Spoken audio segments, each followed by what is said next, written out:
Hola, ¿qué tal? Me da mucho gusto volverlos a saludar. Soy Miguel Ángel Ramírez, el encargado del taller de difusión de Historia de México dentro del Centro Cultural Casa de las Bombas. El día de hoy comenzamos con un nuevo tema dentro de nuestro taller. El tema que he decidido traerles es la historia de la conquista armada y militar de la provincia de Michoacán por parte de los españoles. Y bueno, pues para hablarles sobre la conquista de Michoacán,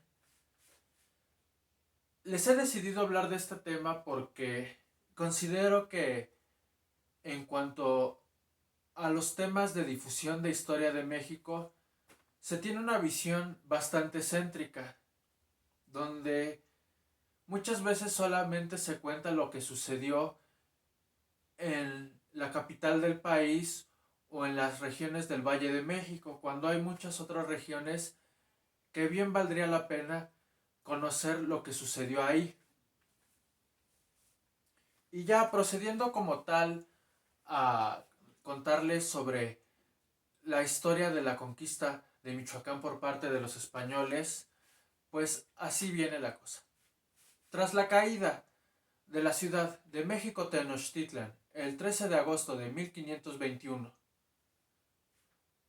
esta conquista fue encabezada por Hernán Cortés y así cayó el imperio mexica. Sin embargo, hay muchos rincones y regiones en Mesoamérica que siguen siendo libres, entre ellos la provincia de Michoacán. Hernán Cortés envía al capitán Cristóbal de Olid en el año de 1522 a Michoacán para ya empezar este proceso. Cristóbal de Olid nació en el año de 1488 en la ciudad de Baeza, en la provincia de Andalucía. En su momento, Olid fue partícipe de la conquista de México Tenochtitlan. Él fue el encargado de vigilar la entrada de contingentes españoles por el pueblo de Coyoacán. El capitán Olid pisa por primera vez suelo michoacano la fecha del 17 de julio de 1522, al entrar al pueblo fronterizo de Taximaroa. Hay algo que considero yo es importante que ustedes tomen en cuenta. La siguiente narración de sucesos que yo les daré y les contaré está bastante impregnada por la relación de Michoacán, y sobre todo el tercer apartado de la relación es la visión de don Pedro Cuinier Angari, quien era el segundo al mando en el gobierno purépecha. Ya anteriormente les hablé en estos videos sobre la relación de Michoacán. Así que pues hay que tener cuidado con lo que dice este personaje. Sin embargo, lo narrado en la relación de Michoacán es una guía interesante, y como lo dice el historiador estadounidense Benedict Warren. Pero por otra parte, es difícil cerrar los ojos ante la consistencia de la historia de don Pedro y a los muchos elementos de un realismo humano que aparecen ahí. Bueno, una información que yo considero que a ustedes les va a ayudar para contextualizar mejor las cosas y que sea un poco mejor el entendimiento, es ver que el puesto del Cazonzi es el equivalente al Tlatoani mexica. El Tlatoani y el Cazonzi vendrían a ser algo así como el gobernante más importante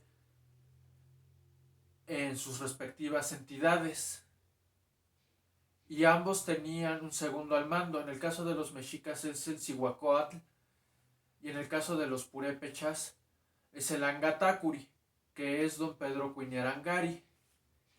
Y para el momento de la llegada de los españoles, el imperio purépecha era el segundo con mayor importancia en la región mesoamericana.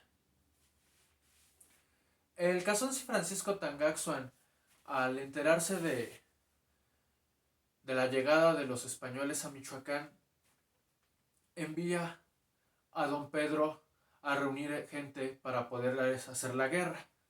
Don Pedro llega al pueblo fronterizo de Taximaroa, donde encuentra esta localidad abandonada.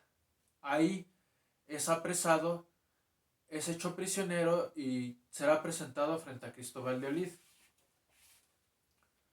En las conversaciones que tienen Olid y don Pedro Cuñarangari, Olid le hace saber a don Pedro que quiere ver al Casonzi y le pide una serie de objetos para que pueda recibirlo. Entre los objetos que le piden se encuentran gallinas, huevos, pescados, mantas, además de oro y plata. Don Pedro, al regresar a la ciudad de Tzintzuntzan, que era la capital del reino purépecha, encuentra al Casonzi siendo mal aconsejado por varios señores purépechas.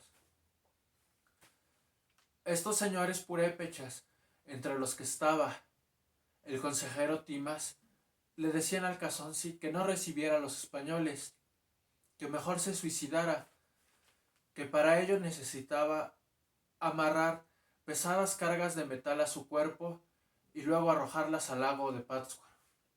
Estos señores se suicidarían después de que el Casonzi lo hiciera. De acuerdo con la relación de Michoacán, don Pedro le hace ver al Casonzi el engaño en que quieren hacerle caer estos señores al rey michoacano. Sin embargo, el Casonzi Tangaxón II huye al pueblo de Uruapan porque supuestamente mostró cobardía y no mostró el suficiente valor para recibir a los españoles. Los encargados de recibir a los españoles serán don Pedro y su hermano, el general Huitzilitzi. De acuerdo con el testimonio del español Jorge Carrillo, este testimonio es del año 1553, el ejército purépecha era muy grande, cercano a una cantidad de 200,000 hombres. Y de nuevo, utilizando al gran historiador Benedict Warren en el libro La conquista de Michoacán, Warren dice: las estimaciones españoles de grandes grupos eran notablemente inadecuadas y frecuentemente exageradas, pero una afirmación como la de Carrillo indica ciertamente que había una reunión masiva de soldados tarascos, lo suficientemente grande para dejar una impresión perdurable. Actualmente es bastante difícil, a casi 500 años de que sucedieron estos acontecimientos, pues dar una fecha exacta de cuando entró el ejército español a la ciudad de Tzintzuntzan, pero bueno, digamos que la aproximación más cercana es el 25 de julio de 1522. Y los españoles, junto con sus aliados indígenas, entre los que venían mexicas y tlaxcaltecas, serán alojados y recibidos en la ciudad de Tzintzuntzan. Los tarascos los recibieron de una manera bastante sumisa y complaciente. Y esta será la actitud que mostrarán los tarascos frente a sus colonizadores españoles más adelante. Y es bastante llamativo que hayan mostrado esta actitud cuando en la época prehispánica los purépechas mostraron un carácter aguerrido e indomable frente a otros pueblos indígenas. Tanto es así que los mexicas jamás pudieron someterlos ni obligarlos a pagar tributo. Esto sería todo por mi parte para esta primera parte.